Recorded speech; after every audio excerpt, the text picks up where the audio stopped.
ಹಳೆ ವೈಷಮ್ಯಕ್ಕೆ ಸಂಬಂಧಪಟ್ಟ ಹಾಗೆ ಇಟ್ಟಿಗೆಯಿಂದ ಹೊಡೆದು ಕೊಲೆ ಮಾಡಲಾಗಿದೆ. ಹುಬ್ಬಳ್ಳಿಯಲ್ಲಿ ವ್ಯಕ್ತಿಯ ತಲೆಗೆ ಇಟ್ಟಿಗೆಯಿಂದ ಹೊಡೆದು ಕೊಲೆ ಎಂಬ ಮಾಹಿತಿ. ಹಳೆ ವೈಷಮ್ಯಕ್ಕೆ ಸಂಬಂಧಪಟ್ಟ ಹಾಗೆ ಇಟ್ಟಿಗೆಯಿಂದ ಹೊಡೆದು ಬ್ರೂಟಲ್ ಮರ್ಡರ್ ಮಾಡಲಾಗಿದೆ. ಹುಬ್ಬಳ್ಳಿಯಲ್ಲಿ ವ್ಯಕ್ತಿಯ ತಲೆಗೆ ಇಟ್ಟಿಗೆಯಿಂದ ಹೊಡೆದು ಕೊಲೆ, ಬರ್ಬರ ಹತ್ಯೆ. ಅದು ಕುಂದಗೋಳ ತಾಲೂಕಿನ ಕಡಪಟ್ಟಿ ಗ್ರಾಮದಲ್ಲಿ ಘಟನೆ ಸಂಭವಿಸಿದ್ದು ಜನರಲ್ಲಿ ಆತಂಕಕ್ಕೂ ಕೂಡ ಕಾರಣವಾಗಿದೆ. ರುದ್ರಪ್ಪ ಅವಾರಿ 50 ವರ್ಷ ಮೃತ ದುರ್ದೈವಿ. ಪ್ರಶಾಂತ್ ಅವಾರಿ ಕೊಲೆ ಮಾಡಿದ ಆರೋಪಿ. ಸದ್ಯ ಜಗಳ ವಿಕೋಪಕ್ಕೆ ಪ್ರಶಾಂತ್ನಿಂದ ರುದ್ರಪ್ಪ ಮೇಲೆ ಹಲ್ಲೆ.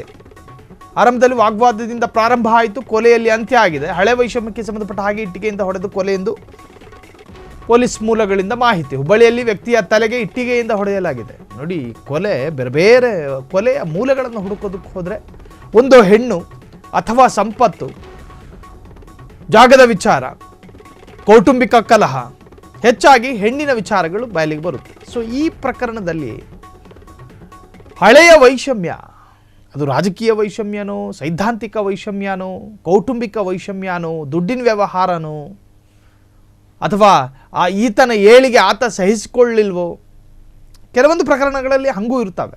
ಇದು ಏಕಾಏಕಿ ಆತ ಡೆವಲಪ್ಮೆಂಟ್ ಆಯ್ತವನೇ, ಅವನು ಹೆಂಗಾದರೂ ಕೆಡಿಸ್ಬೇಕು ಅನ್ನೋ ಕಾರಣಕ್ಕೂ ಕೊಲೆ ಆಗ್ತವೆ. ಆದರೆ ಈ ಪ್ರಕರಣದಲ್ಲಿ ಏನು ಮೂಲ ಕಾರಣ ಇನ್ನೂ ತಿಳಿದು ಬಂದಿಲ್ಲ. ಆರಂಭದಲ್ಲಿ ಇಬ್ಬರ ನಡುವೆಯೂ ಕೂಡ ಇಬ್ಬರು ಕೂಡ ಸ್ನೇಹಿತರು. ಆದರೆ ಬರಬರುತ್ತಾ ಒಂದಷ್ಟು ವೈಷಮ್ಯಗಳು ಉಂಟಾಗ್ತವೆ. ಆ ವೈಷಮ್ಯಗಳನ್ನು ಮನಸ್ಸಲ್ಲಿಟ್ಕೊಂಡು ಪ್ರತೀಕಾರಕ್ಕಾಗಿ ತಹತಹಿಸುತ್ತಿದ್ದ ಆತ ಈತನನ್ನು ಕೊಲ್ಲೋದಕ್ಕಾಗಿ ಅವಕಾಶವನ್ನು ಹುಡುಕ್ತಾನೆ. ನೆನ್ನೆ ದಿನ ಅದಕ್ಕೊಂದು ಅವಕಾಶ ಬಂದಿದೆಯೋ ಏನೋ, ಇಟ್ಟಿಗೆ ತೆಗೆದ, ತಲೆಗೆ ಹೊಡೆದ, ಕೊಲೆಯಾದ. ಸೊ ಈ ಪ್ರಕರಣ ಈಗ ಪೊಲೀಸರು ಪರಿಶೀಲನೆಯನ್ನು ಮಾಡ್ತಾ ಇದ್ದಾರೆ. ಗಂಭೀರವಾಗಿ ಪರಿಗಣಿಸಿರ್ತಕ್ಕಂಥ ಪೊಲೀಸರು ಸಂಬಂಧಪಟ್ಟಂಥ ಆರೋಪಿಯ ಶೋಧ ಕಾರ್ಯದಲ್ಲಿ ಮುಂದುವರೆದಿದ್ದಾರೆ.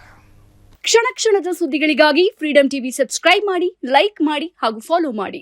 ಹೊಸ ಸುದ್ದಿಗಳ ನೋಟಿಫಿಕೇಶನ್ಗಾಗಿ ಬೆಲ್ ಐಕಾನ್ ಮೇಲೆ ಕ್ಲಿಕ್ ಮಾಡಿ.